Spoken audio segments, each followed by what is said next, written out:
Very good evening and welcome to another exciting edition of Big Talk. Tonight on the program, as always, it's a pleasure to have you join us here on Global Morning. I am Uyi Agbo. You know how we do it on Teacher Post Extra, bringing you all the... On the desk this evening, we have very topical issues to discuss. And of course, welcome to your parliamentary program, The Parliament. A joyful home doesn't happen by chance.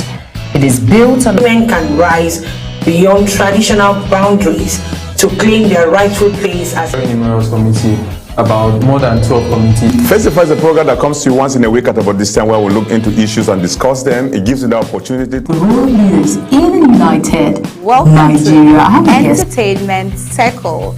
And trust me, today you're about to get entertained. Hello everyone and welcome to the program Talk Sports here on Global Television. Talk Zone is that platform where we bring young and talented artists.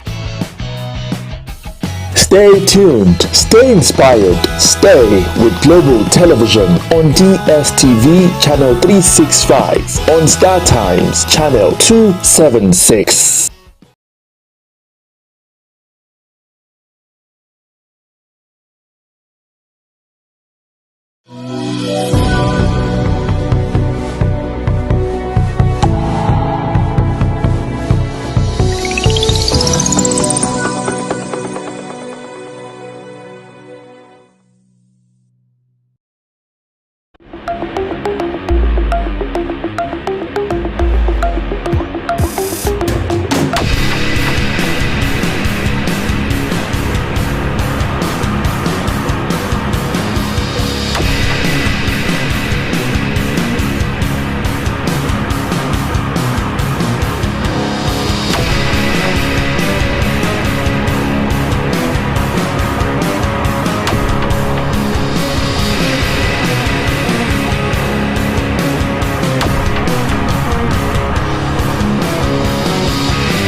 hello and welcome to another beautiful day right here. It is a time for us to talk sport on Global Television. My name is Ramsey Enoch Agbo. Of course, so many things happening from the world of sport. The surprises, in fact, the insight and the excitement, you can't take that away. This weekend was jam-packed with a whole lot. Is it the Arsenal game? Or is it Liverpool you want to talk about right now? All these games put together from the EPL down to the suspicions in the MPFL back home is another thing again. Our preparation for the African Cup of Nations is another thing a lot of people are talking about. Then you talk about grassroots development, and of course, sport development at the grassroots is one of the things that a lot of people have actually been talking about, and some persons said they are surprised because of the way things are going at the grassroots. What is then the hope of the national team if we don't have anything good going on from the grassroots? Of course, we've had a lot of people who are already saying, I need to have someone up there before I can get up the ladder. But if you're good, you are good. And we will be looking at African players in Europe, how they've performed. A lot of people, let's take for instance, Mohamed Salah faced a lot of frustration, of course, as his club, Liverpool, was actually crashed. It was a very wonderful and very disappointing moment. Another frustrating weekend again for the young player in the Premier League. For Mohamed Salah, Liverpool was a lot of people call it a slump, a lot of people call it a slump, a lot of people call it a massive defeat, especially because of where it's coming from. Mohamed Salah is one player that has done very well for his countryside, talking about Egypt, in the last few years. And he's one player that has been in, of course, the African Footballer of the Year run for several times. Almost every year, you have every time it's time for African Footballer of the Year, he's always there. But a lot of people have talked about the fact that only one person cannot do all the job. This is a job that is given to about 11 players. Only one person, no matter how good you are, you can't do the job of everyone in the field of play, and it's part of the reason why we cannot just blame Mohamed Salah for the defeat. I just want us to look at some African players, and I'll begin from Mohamed Salah, whose club slumber 3-0 to Nottingham Forest at Anfield. The Egyptian was able to score 4 goals so far in the league this season. Trying to see, give a holistic approach and look and analysis to some of these African players. If you want to talk about these 4 goals, it is not easy to have scored 4 goals. Some persons will say, well, at the caliber of Mohamed Salah, we are expecting much goal from him. But then, how easy is it? You know, sometimes if you are outside and you don't know the people inside, you will feel, well, it is as easy as it is being said. But so far, so good. Mohamed Salah have actually been able to score 4 goals in the league this season. The last in victory he had against Aston Villa was on November 1. The Norwegian Erling Haaland of Manchester City tops the Golden Boot table with 14 goals. The leading African is Bournemouth striker Antonio Semenyo with 6 goals. That is from Africa, of course.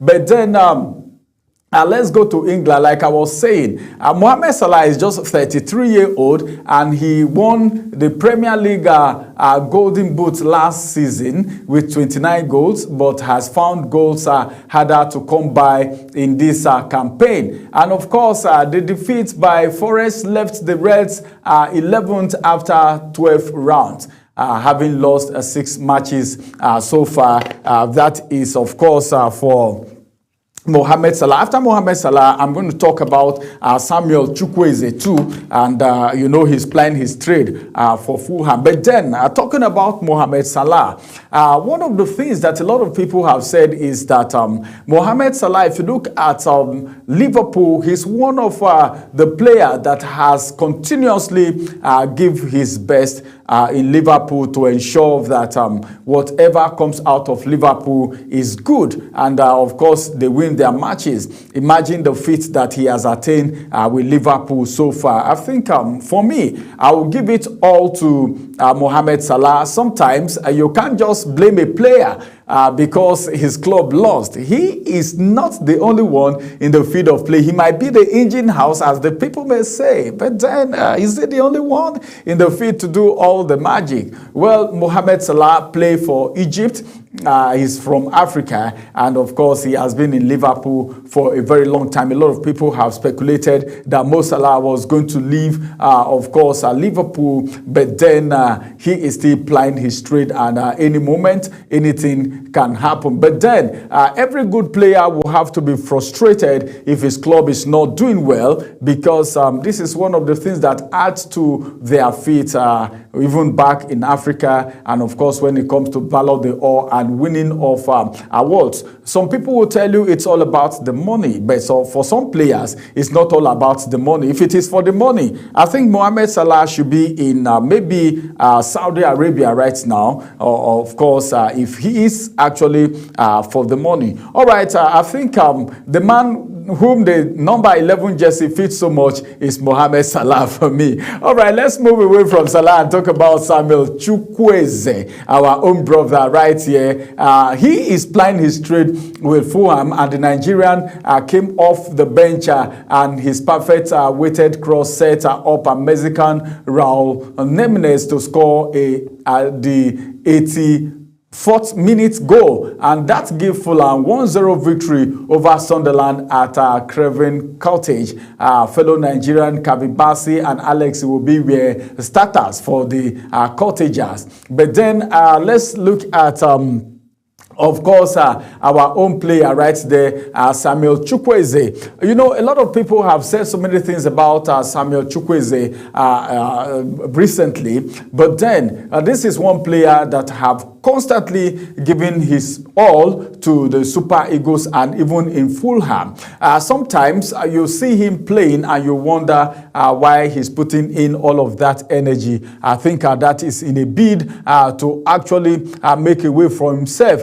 He came off the bench, and of course, any player that is off the bench, unlike other players that started, the likes of Kevin Bassey and Alex Iwobi, they were starters in the game for Cottage. But then for the Fulham side, the Nigerian Chukwueze came in as, of course, as a substitute, and he made his mark. Chukwueze have done the Nigerian jersey severally, and he has not been disappointing. He's not one of the players that you see playing as if they don't want to put their all in the game. Chukwueze has done very well for his club. And of course, let's also look at Lil Foster and Hannibal Mejbri of Burnley. Burnley manager Scott Parker sent on South Africa striker Foster and Tunisian midfielder, talking about Mejbri,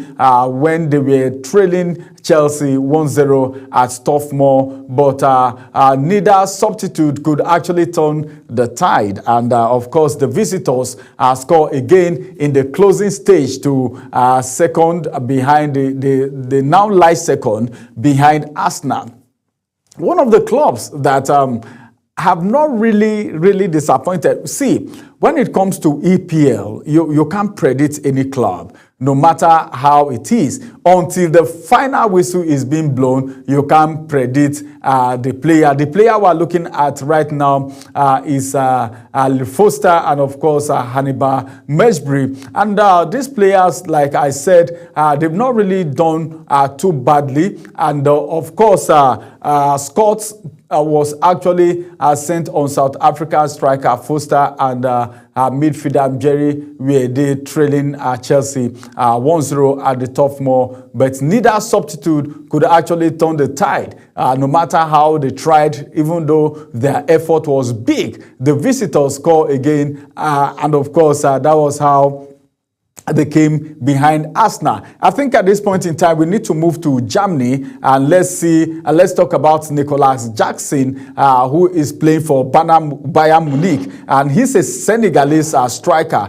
Well, if you think Africa don't have players, we have a lot of players. And of course, Chelsea loanee, he's a loanee. Jackson was able to put the finishing touches on Bayern's stunning come from behind 6-2 home win over Freiburg. As a matter of fact, Bayern were 2 goals down, and of course staring their first loss of the season before defending Bundesliga champions kick into gear, scoring 6 unanswered goal. When they say a goal is unanswered, you should know what it means. It means there was no reply. There was no consolation. Let me use the word consolation goal. But then I think it was a very good one.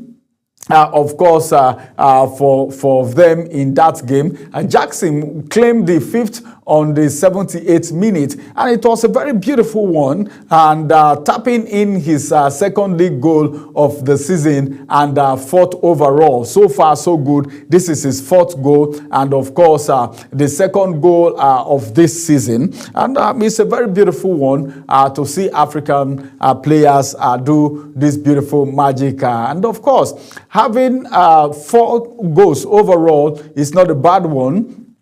And of course, we need to move from there and go to Bayern Leverkusen. And right now it's about Edmond Topsoba. Edmond Topsoba of Bayern Leverkusen is a defender, and of course he has continued his surprising scoring form this season. The young man has been very fantastic this season if you've been following him, and he has not stopped. In fact, it is a surprising goal, and that's one of the things that make this game very superb and very sweet. When it comes with surprises and the excitement, then the other side, who are the losing side, they will come up with a lot of disappointment. And of course, it's a surprising scoring form. This season is one of the things that a lot of people have been holding up to, picking up his 3rd strike in his past 7 games in a 3-1 win at Wolfsburg. With 24 minutes gone, and of course Leverkusen leading with 1-0. The Burkina Faso international, that is where he comes from in Africa. Remember, we are looking at African players who are applying their trade in Europe and how they are doing, especially what happened this weekend. And of course, the Burkina Faso international rose to a head cross into the top corner, and it was a very beautiful one for him right there. This is one player that you can't write off anytime, any day because of his energy. I don't know, but it's as if African players coming with some form of energy. But for Edmond, it's not a different thing altogether when it has to do with energy. And of course, that cross was a very beautiful one, and it's one thing for you to have a very beautiful cross, and it's one thing for you to have a very good finisher, somebody who can put either head or maybe do the bicycle kick or whatever it is. Now, let's talk about Ismailo Gagnou or Morgan, and of course of Lens, is also from Burkina Faso. He's a defender, and of course Gagnou struck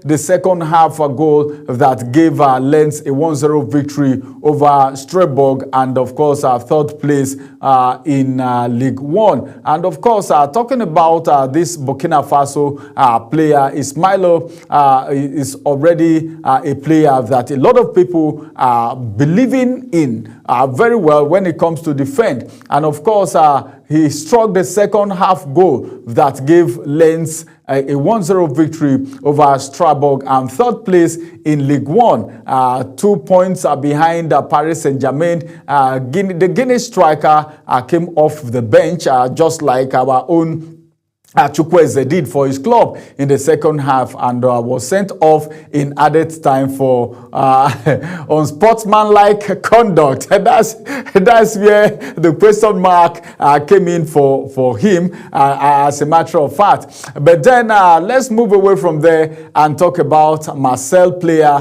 Pierre-Emerick Aubameyang. Well, Aubameyang was in the game between Nigeria and of course Gabon in the last playoff game. And one of the things that I saw is that he was not as agile as he used to be for Arsenal in that game. I don't know if I was the only one that actually noticed that. But then the veteran Gabon striker put the disappointment behind him, of course, of being eliminated from the 2026 World Cup qualifying behind him. And of course, by opening the scoring in a 5-1 rout of Nice. Marseille are second in the standings ahead of Lens on goal difference. That is Pierre-Emerick Aubameyang there. Well, what you have to do is either you win or you lose. Even Nigeria, that actually won them massively, they couldn't make it too. But as it is, let's also look at other players like Abdulhamid Abdullah of France.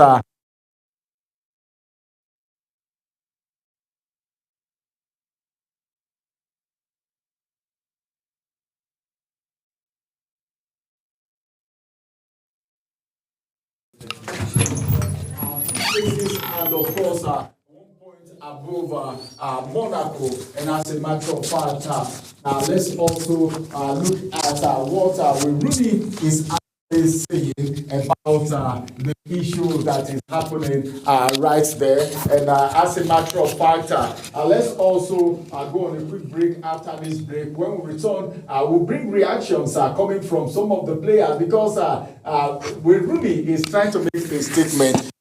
When we return, we'll look at all of that as a matter of fact. Let's go on a quick break. After this break, we'll return and Talk Sport continues.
Welcome back from that break. I told you Mo Salah was actually frustrated. Okay, let me tell you part of the reason why he's been frustrated. There are some blames coming from people, you know, to whom much is given, much is expected. If you are good with anything, anytime there is a mistake, people seems to blame you extra, extra blame come on you. A former Manchester United striker, Rooney, has criticized Salah for Liverpool's slump, urging the Reds boss and his lot to consider leaving Salah out of the starting lineup. According to the information coming to TalkSport this morning, where Rooney was referring to Liverpool's Saturday 3-0 defeat at home to Nottingham Forest, which marked another match in which the Egyptian forward, despite scoring 5 times this season, has failed to contribute a goal or an assist. According to what Rooney said in his word, he said, if I were Slot, I'd try make a big decision just so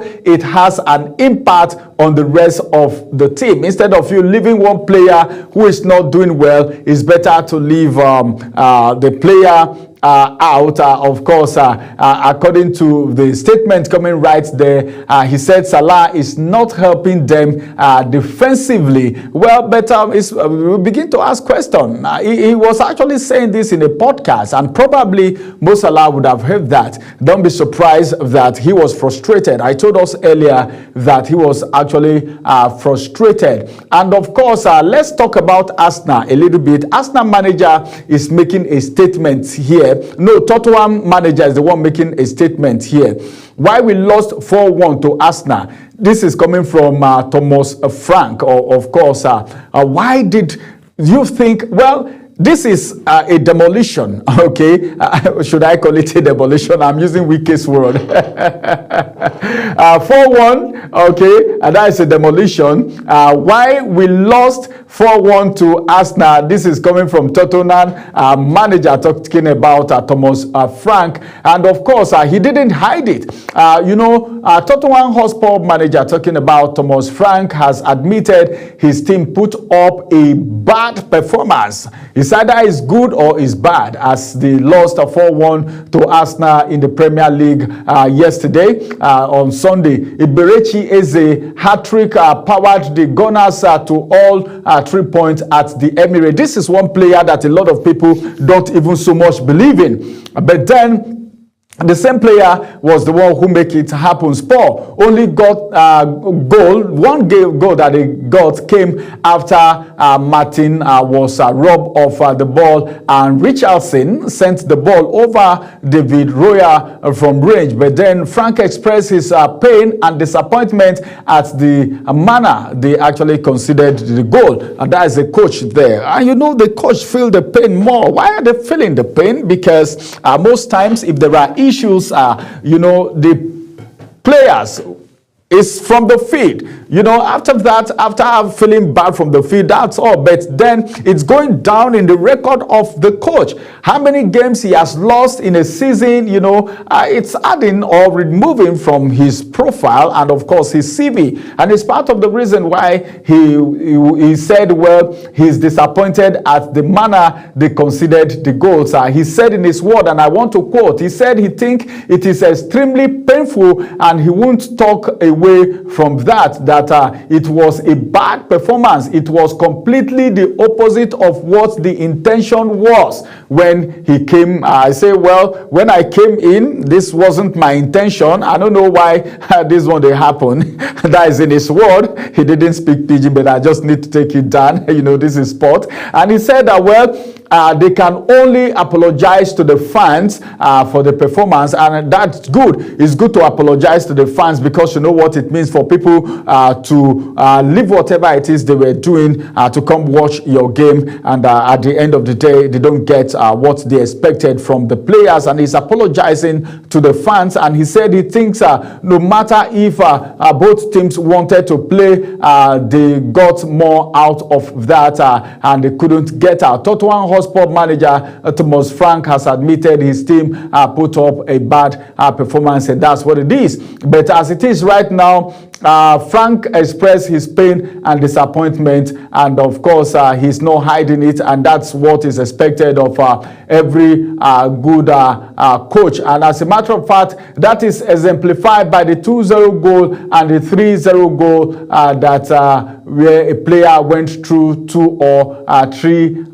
players. Bad performance, and of course he said they lost woefully, and it's a beating and a thrashing for them. And of course let's also talk about this one. This is Guardiola talking right here. The coaches are reacting. I told you after the break I was going to be coming in with reaction from coaches. Now we want to look at Pep Guardiola's reaction. He said he understand.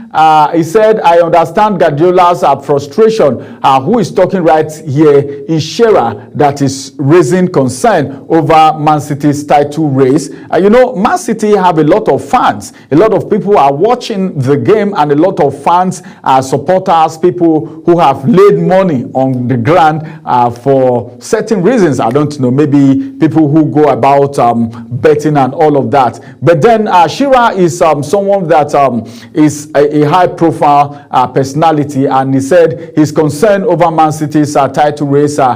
He's a legend in Newcastle, and Alan Shearer has insisted that Manchester City's porous defense, he called it porous defense. He said it's a concern in their Premier League title race this season. According to Shearer, he spoke while speaking about Manchester City's manager Pep Guardiola.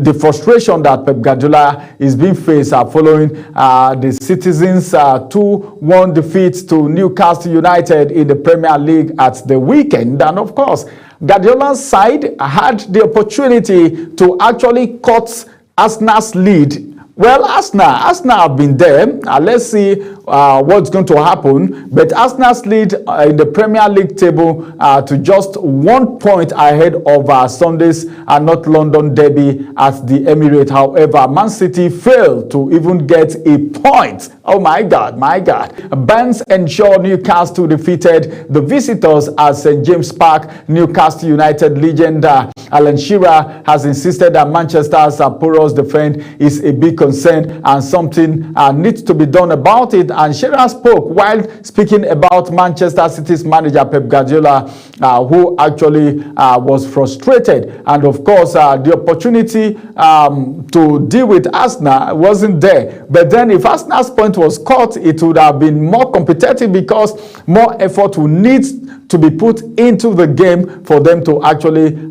sustain whatever it is they have. But the outcome of the match means City are now in third position. He said he understands that Pep Guardiola's frustration because his team has been beaten and well beaten in that second half. They were beaten in the first half, then the second half they were well beaten. Shearer, man, this one, I don't know, but then that's what Alan Shearer is saying, and that's what he told Premier League. Moving away from there, this one is coming from Karaga, as he tell Eberechi, you know, when you are successful, a lot of people tend to celebrate with you. He said, I apologize for underrating Eberechi. That is what Karaga is saying.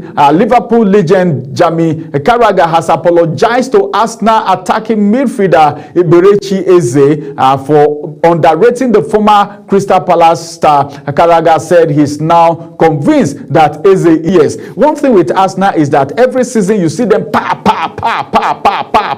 But then the near success syndrome, maybe this time is going to be a different ball game. They will go like this, and all of a sudden they will nosedive and don't get the Premier League. But then this season, it might be a different ball game altogether. We are all watching. We are keeping our fingers crossed. Arsenal fans are praying, that the supporters are praying, and of course they need to add more effort and more training, of course, to it. But the Liverpool defender changed his mind about the player after his hat trick on Sunday yesterday gave them 4-1 win over Tottenham Hotspur. We're talking about Tottenham here. All right, that's a beautiful one from Eberechi. Let's also move away from that game and go to other things that are happening from the world of sport. You know, Sport Ignite, Sport Unite, Sports Day and Night. Let's come back home. I have some highlights for you, but then before we go into playing the highlights, let's come back home. Academy Warriors from the Nigeria Premier Football League, the technical advisor Dogo conceded defeat to Nasarawa United. Let me just give you the full gist how it happened. Listen, and this is what it is. Even though a lot of people don't, if you ask some people, are you watching NPFL at all? They'll say, forget. But then, what do we need to do to make this competition competitive so that Nigerians can watch it? Some Nigerians don't mind putting money on ground for EPL, La Liga, Bundesliga, Italia Serie A. But then when it comes to our Nigeria Professional Football League, even some junior league in other countries, but then when it comes to MPFL, they say no. But then let me give you this gist about El Kanemi Warriors technical advisor Kabir Dogo, who is not willing to dwell too much on his side's defeat to Nasarawa United. He said, well, no need. If you're a better side, you're a better side. The Meduguri club lost 3-0 to Nasarawa United in Lafia on Sunday, and Dogo's side conceded twice in the first half, despite a very strong start to the game, and they were also wasteful in front of the goal. If you are wasteful, you are wasteful. Dogo accepted defeat to their opponent, but insisted that they will keep pushing hard in subsequent game. Push harder in your second game. That's what you should do, and it was a tough one for them. That's what he has said, and he said he congratulated Nasarawa United on the win for that game. Let's move away from there, and he said they deserve it. No matter how hard you want to go next time, you need to actually know that your players and the coaches need to be on the same page. Then of course, African Cup of Nations 2025 Gusau visit injured Aino in London. Nigeria have already received a timely boot ahead of the 2025 African Cup of Nations after Nigeria Football Federation President Ibrahim Gusau actually paid a visit to injured Super Eagles defender Ola Aino in London as the fullback continued to with his rehabilitation. The Super Eagles confirmed their visit in their post that came up on X, on their X handle, and that was yesterday. Of course, NFL President Ibrahim Musa Gusau paid a visit to Super Eagles defender Ola Aina back there in London, wishing him a speedy recovery as he continues his rehabilitation. We wish him all the well. But then the good news is that Ola Aina is recovering from his hamstring injury. You know, when it's hamstring, you know what it is. And he sustained this injury during Nigeria's World Cup qualifier against South Africa in Bloemfontein in September. And he was forced off and, of course, later underwent what we call surgery after scan revealed that the scan revealed the severity of the tear that he had. All right. Of course, it's so beautiful that he's recovering. I think that's the good news. And Gusso is already doing his assignment. We couldn't go for the World Cup. At least, how far are we going to go in the African Cup of Nations? How far are we going to go? But the right back has already now returned to light training. Gradually, Ola Aina is training gradually. Light training, you know what light training is. Something like 7 aside, 5 aside, and all of that. I wanted to say monkey pose before. Well, the African people and the Nigerian people understand what it means. All right, light training is ongoing right now on grass as part of the advanced recovery phase. And of course, it's a beautiful one. But then resuming pitch-based work at Nottingham Forest, which marks a significant step in his comeback. Forest have already missed his influence already in the flanks and of course have monitored his rehabilitation. So it's not just Nigerian Super Eagles and NFF and Nigerians that need him alone. His club also need him, and it's so good that Gusso went out for that visit. And as a matter of fact, let's move away from there and let you know that again, Falcons risk missing a FIFA window at the last Women's Football International window in 2025, which begins on Monday, and that is today. 10-time African champions, the Super Falcons, are at risk of missing the opportunity, of course, to regroup as the Nigerian Football Federation still making frantic effort to organize friendly matches for the team. According to the information reaching the sports desk of Global Television, the international break runs from Monday, November 24 to Tuesday, December 2nd, allowing countries to play at least 2 matches, while Nigeria is yet to organize any official match for the window. Ghana have already booked a date with England on December 2nd. That's how proactive Ghana is. And other countries like Zambia, Kenya, and South Africa have also lined up friendly matches. But I wonder why Nigeria NFF have not had any match lined up for the Super Falcons. Maybe because the girls are doing well, they think they don't need this. But this is a prerequisite and a requirement, of course. So at least something needs to be done ASAP so that these girls can have matches to play during this window. And of course, when asked if the 10-time WAFCON champions will play any friendly during the upcoming window, the NFF president said they are checking, and of course they are trying to gather information. And NFF has had a proposal friendly turned down ahead of the window, according to what we were told. And of course, the Nigerian Football Federation has some setback which occurred when a national association that has already reached and signed a match agreement with Nigeria abruptly withdrew. Well, the report added that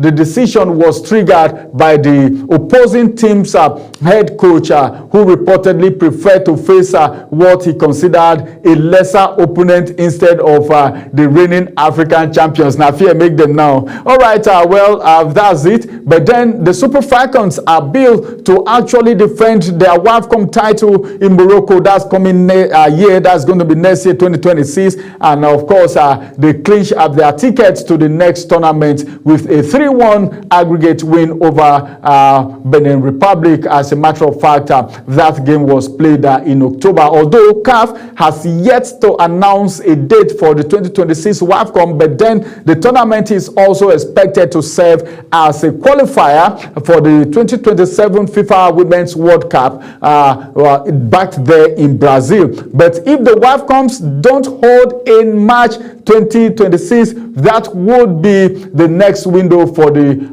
Falcons to regroup again should they eventually miss this break. But then I think it's good to at least enable them have something to play. Aside from their unbeaten run at the WAFCON in July, the Super Falcons have only played 3 other matches in 2025. As of the August release, the Super Falcons are still ranked #1 in Africa. My God, I love that. And of course, in the whole world, they are 36th in the world. And the next FIFA ranking will be released on December 11. Let's see if they'll maintain their position or they will actually condescend. But I don't see the Super Falcons. If it is the men, if the Super Eagles are okay, we'll have fears. But if it is the Super Falcons, we don't have so much fears for the Super Falcons. Meanwhile, the NFL president at the end of 2024 said the era of inadequate preparation for the various national team is over. And we pray that it's over as a matter of fact. And of course, we will bring you some highlights of games that were played, that of Arsenal's game, of course, and of course, some other games that were played from the La Liga. You shouldn't forget that we need to keep our fingers crossed and watch out what will happen. The injury sustained by our own very player, Victor Osimhen, is still, I think he's recovering, just like I talked about Ola Aina just now. But then speculations flying on social media about Nigeria's playoff. Well, we shouldn't be always waiting for permutation, okay, this and that. They fielded the player they fielded is not eligible, and of course, that's not where we should belong as Super Eagles and of course Giants of Africa. But then let's just keep our fingers crossed and see what will happen. But I'll let you know that preparation for the African Cup of Nations is intensive, and the Super Eagles are on top of their game, and it's part of the reason why you can see the NFF president Alhaji Musa Gusau going around to see ailing